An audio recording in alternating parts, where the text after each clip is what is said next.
Tennessee Tech head coach Jeannette Phillips in their seventh season.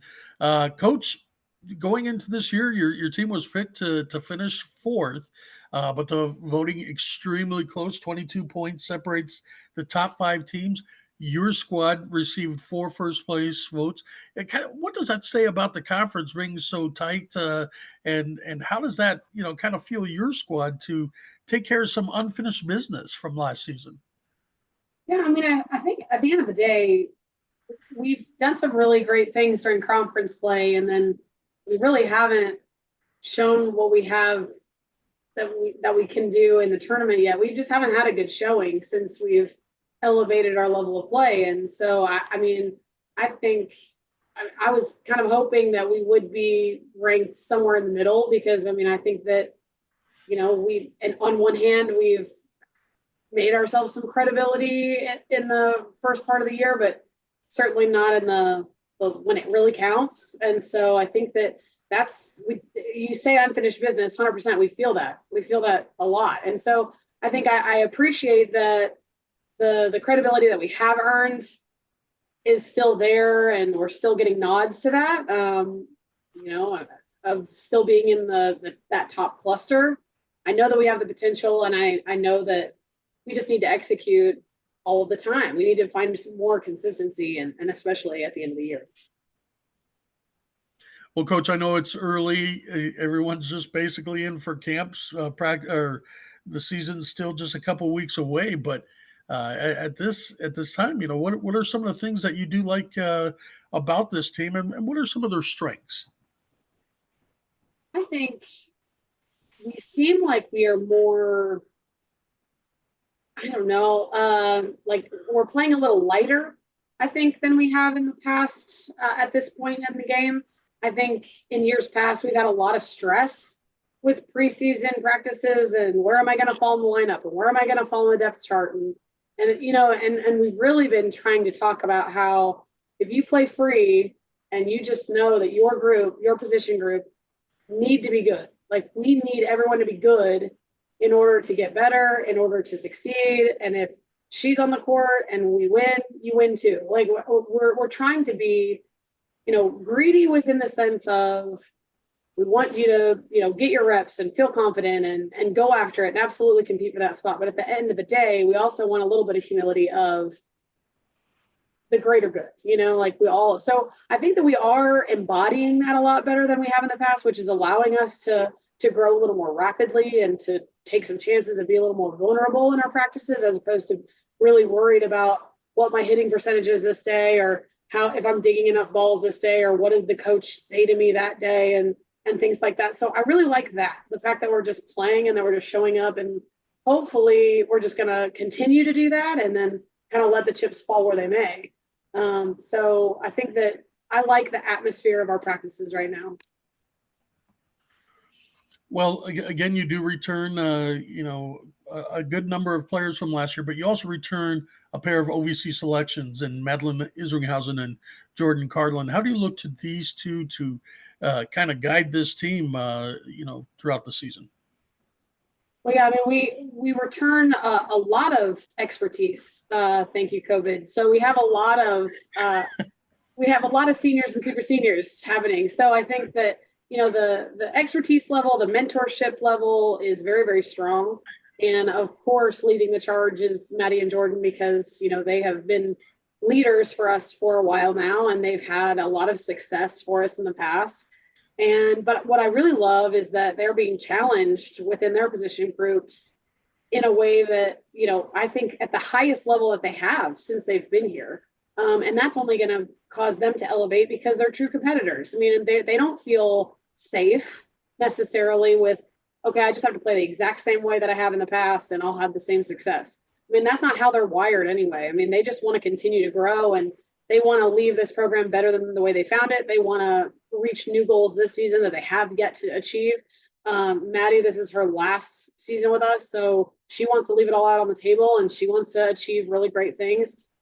Jordan is she's just a unit, I mean, she just wants to do all of the things, and her sights are set on this season and next season, all that, but she wants to go on to play pro if she can. And so she knows that she's got small goals here that need to be, a bigger picture of something even, and she just, so I think that they've both been really great in teaching and communicating and helping others grow around them.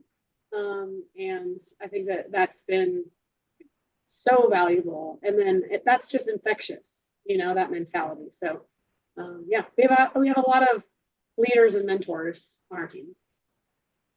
Well, very few times do you hear "thank you, COVID." So, but Yeah. with that being the case, you're saying you do return quite a few.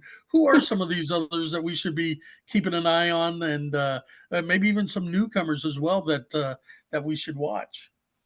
I think that there's so many pieces on our team that I think I'm still very curious about. I want to see how they evolve through our preseason and through our regular season. Just through through the whole thing. Because going into it, I have never had in my life 8 seniors, and so and they're all very talented. They could all find themselves on the court at any point in time. And so I think that that being said, I am prepared for a lot of emotion potentially, but hopefully it's all going in the right direction and it's all like, let's go, let's do this, so we talk about that very openly. So I think there's a lot of pieces to see because I want to see what does that make them do, does that make them the best versions of themselves, or do they potentially get in their own way because they want it so badly because it's their last season? Like, I don't know. The onus is on them for a majority of that, of how they're going to handle that. But all we can do is be very straight with them and very communicative and allow them to feel vulnerable with us and just go for it and know that we're proud of them and that we trust them. So the older ones, to be determined. I'm not sure how that's going to play out. I think the new members to our gym have been very fun additions because we don't have anyone in the same position group. Like, they're all spread out within all of the areas of our play. And so they all have mentors within their different position groups that are helping them grow and that they can use as resources and things like that. So I think because of that, we're allowing them to grow a little bit faster too and not feel like fish out of water. And so I think the player that I think is the newest to our gym that is potentially the most exciting right now would be Mallory Jenkins.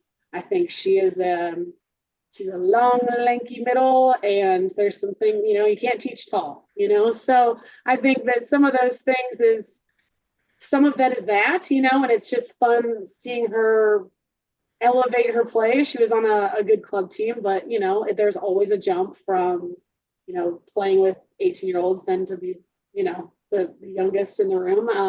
And so I think that I'm really excited to see how she grows and how she steps up to the plate when this game is quicker than she's had in the past, and she's going to have to elevate if she wants to be a piece that's active on the court. Well, Coach, leading into the season, obviously, I would like to hear you talk a little bit about the design of your non-conference schedule. Uh, some nice teams on there, including a Towson team who's very strong and very solid. Talk about how you went about putting the schedule together and how it helps you for the OVC regular season. Well, I think that okay, so the way that we were putting it together, sometimes, scheduling is a bear. It's a puzzle, and everyone's trying to work things out, what's in their best benefit and all of that. So, we really try to play different teams than our team has played before, if we can. We don't like to have a lot of repeats and things. And so we just kind of went that route and said, okay, so where are some places that aren't, surmountable travel, but can be teams that will both stretch us, that we don't see often, that our players don't know much about, just so they have a well-rounded experience while they're here. And so that's part of it. Part of it is we want to be in the contest, as much as we can. We have stretched ourselves like crazy before. We've hosted Big Ten teams here. We've gone into SEC teams here. We've done all of those things, and it's a great experience, and it's great to be in that environment. And we always have wonderful stories and stuff, but we just, at the end of the day, haven't played our best volleyball because we have put up this block in front of us. And so that was something that we kind of decided that we weren't going to tackle. We weren't going to try to go into the Big Ten and do all this. And, we'll save that for maybe another year down the road when we're not graduating a ton and maybe having some freshmen on the court. So, so I think that we just want fights. And I believe that our preseason will absolutely prepare us for conference, and that we will be in the fight, but we will be stretched at every contest that we have. So I'm looking forward to that. Well, Coach, finally, I just want to ask, what could be that final ingredient, that one thing that you think your team needs to be able to finally bring home that conference championship? I think the biggest thing is trust. And I know that maybe some coaches might say that, and they might mean they need to trust each other. That's not an issue for us. I mean, we have a very close unit. Our culture is very positive. I mean, we support each other, but I think the self-trust is the thing that we're constantly, as coaches, trying to get in there and reinforce and help everyone just feel like their best selves. They're so worried to let everyone down, or to make errors or whatever in big moments. And that's not specific to our team. I think that that's just the way that, some athletes are wired because they care, I mean, if you genuinely care about the people around you, you care about how your performance affects them. And so can we trust ourselves to know that we were put in that position because we're good enough, we are ready, we should be confident, our team trusts us to do it. Like, you're going to make errors because volleyball is a game of errors, so can you not focus so much on those, and can you just focus on the road ahead? Like, those are the things that I think that we need to remember more often and for longer. I mean, I think that last season we had a great stretch at the end of our conference season, and then all of a sudden the trust kind of dropped off because the moment felt bigger than it had in the past, when it's, at the end of the day, I mean, a conference tournament, yes, there's a lot at stake, but it's another conference opponent. Like, that's what we've been doing this whole time. It's another game against a different opponent, but you're familiar with all of them. So it's just, I think that the journey is an individual journey within the team, and it's a more of an internal thing than anything else. So that's the battle that we need to fight and that we need to overcome, I believe. Tennessee Tech head volleyball coach Jeannette Phillips, we thank you very much for your time today, and we wish you the best of luck this season. Thanks. Wings up.